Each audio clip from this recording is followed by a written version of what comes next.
함께 열왕기상과 누가복음의 말씀을 통하여서 믿기에 해야 하는 것이라는 제목으로 말씀을 전하고 함께 나눌 때 하나님의 뜻을 알 수 있는 우리가 되었으면 좋겠습니다. 설교를 준비하며 그리고 또 설교 후에 함께 부르며 기도하고 싶은 찬양으로 말씀 앞에서 경외함으로라는 찬양을 선택했습니다. 알고 계시는 분도 있으실 것이고 혹시 생소하신 분도 있으실 텐데 함께 불러보며 연습하려고 합니다. 함께 말씀 앞에서 경외함으로라는 찬양 함께 고백하며 가사를 묵상하시며 함께 찬양하겠습니다.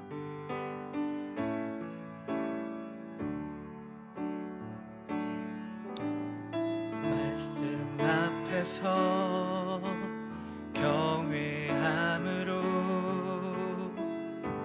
주께 홀로 섭니다. 생명의 말씀 읽고 순종해 주를 예배합니다. 기록된 말씀 힘이 있어서 진리로 우리 거룩해 하며 거룩한 말씀 세세 영원히 복음이 되어 말씀하시네. 하나님 말씀에 두려워 떠는 자 그 말씀에 생명을 거는 자 한 사람 찾으시는 주님의 약속을 믿어. 하나님 말씀에 운명을 거는 자 순종하며 주 따라가는 자 영원한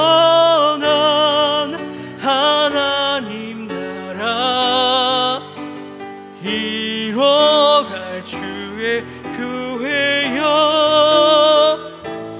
일어나라.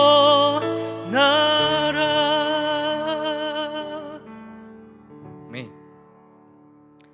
찬양의 가사 중에 하나님 말씀에 두려워 떠는 자, 그 말씀에 생명을 거는 자, 하나님 말씀에 운명을 거는 자, 순종하며 주 따라가는 자가 우리가 되기를 소망합니다. 성도님들께서는 믿음을 온전히 살아내고 계신가요? 말씀을 살아낸다, 믿음만큼 행한다, 이러한 말들이 어떻게 다가오시나요? 우리가 살아가는 세상은 교회와 함께 있기 때문에 그것을 구분하고 옳은 선택을 한다는 것이 어려울 때가 있습니다. 물론 지금 한 주간 하나님과 함께하는 시간을 보내시다 말씀을 사모하며 나오셨고 마음을 드리며 하나님께 예배드리고 있습니다. 이러한 신앙생활은 우리에게 가장 필요하고 중요한 것입니다. 하지만 어느 때인가 이 정도면 됐지라고 생각하며 안도하고 안주하시지는 않으신가요?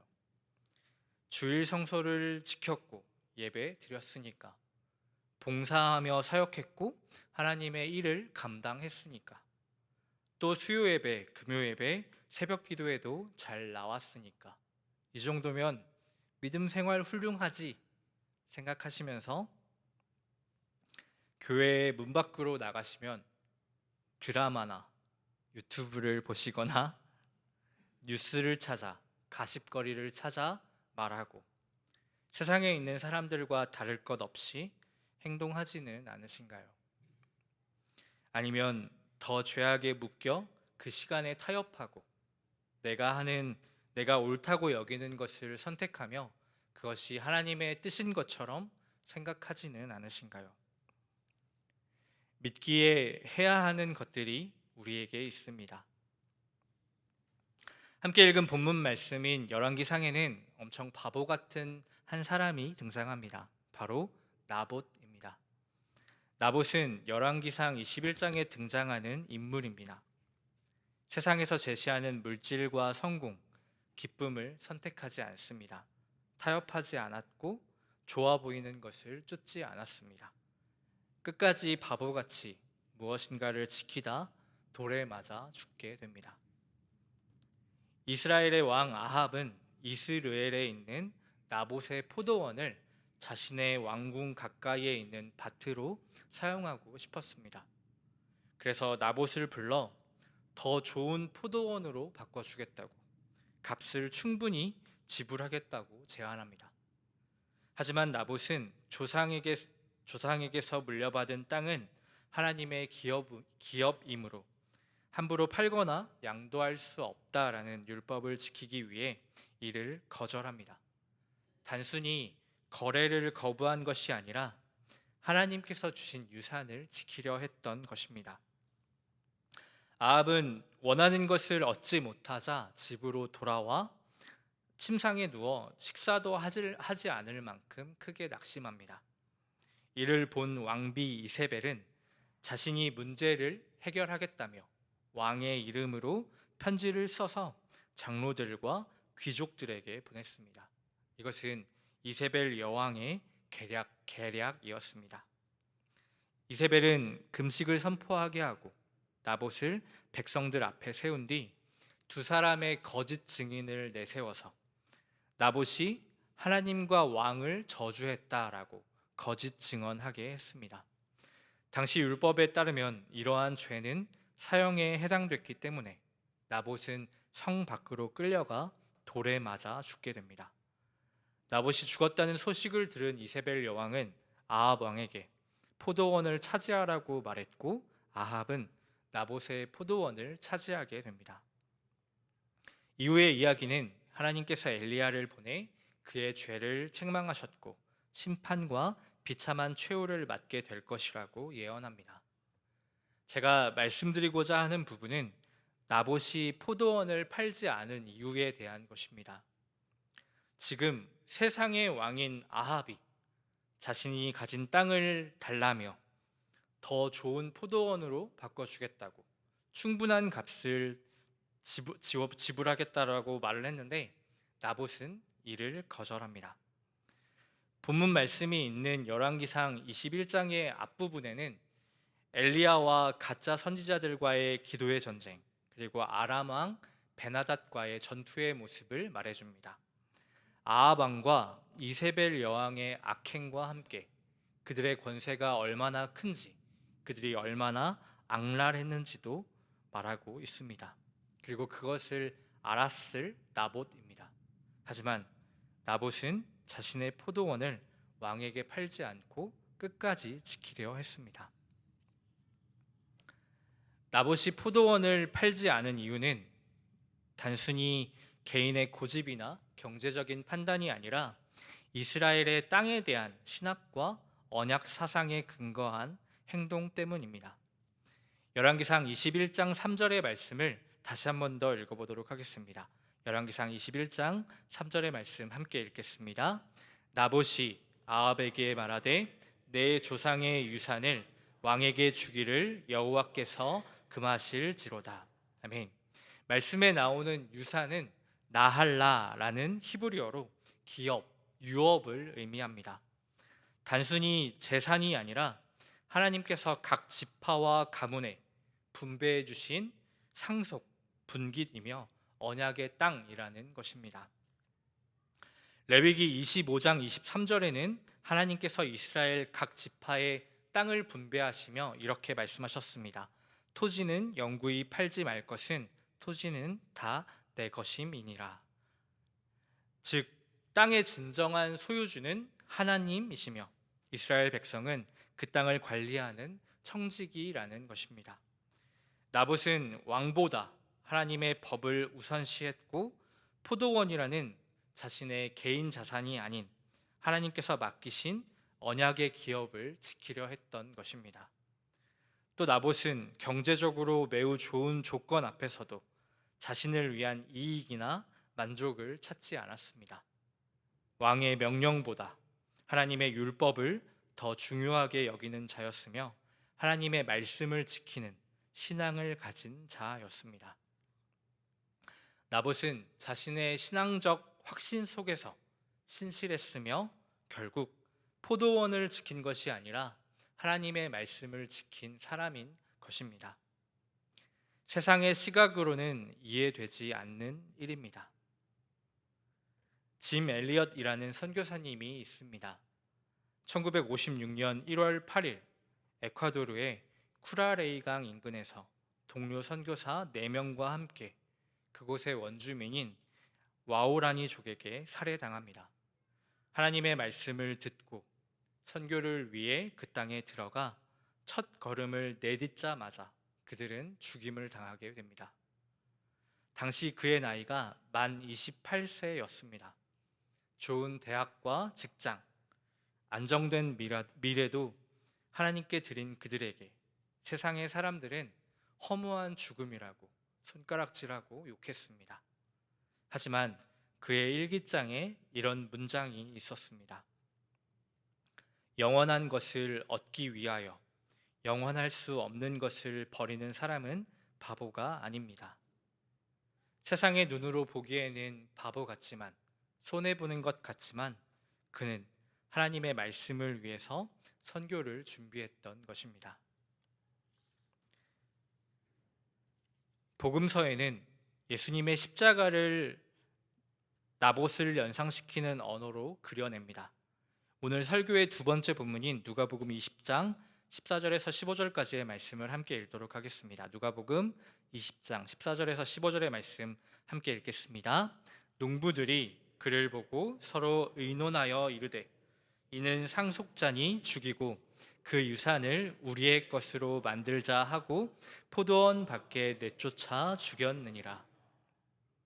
예수님께서 말씀하신 이 포도원 농부의 비유는 당시 종교 지도자들에게 전하는 하나님의 구원 역사와 예수님의 사명을 압축하여 보여주는 비유입니다.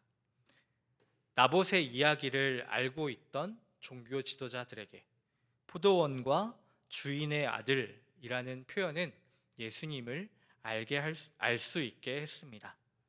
자신을 단순한 선지자가 아니라 하나님의 독생자로 말씀하시며 선지자들을 거절했던 종교 지도자들을 향해서 자신이 바로 하나님의 아들이라는 것을 말하는 분명한 선언이었습니다. 예수님께서는 예수님의 입장에서 이 비유는 자신의 죽음을 이미 알고 계셨음을 보여줍니다. 말씀 속에 농부들이 말하는 것처럼 이는 상속자니 죽이자라는 표현은 자신이 그들에게 넘겨져 십자가에서 죽으실 것을 미리 말씀하신 것입니다. 하지만 예수님께서는 죽음을 피하지 않으셨습니다. 아버지께서 보내셨기 때문에 순종하며 그 길을 걸어가신 것입니다. 비유의 마지막에는 주인이 와서 악한 농부들을 심판하고 포도원을 다른 사람에게 맡기십니다. 이는 하나님 나라의 복음이 새로운 백성에게도 열리게 될 것을 암시합니다.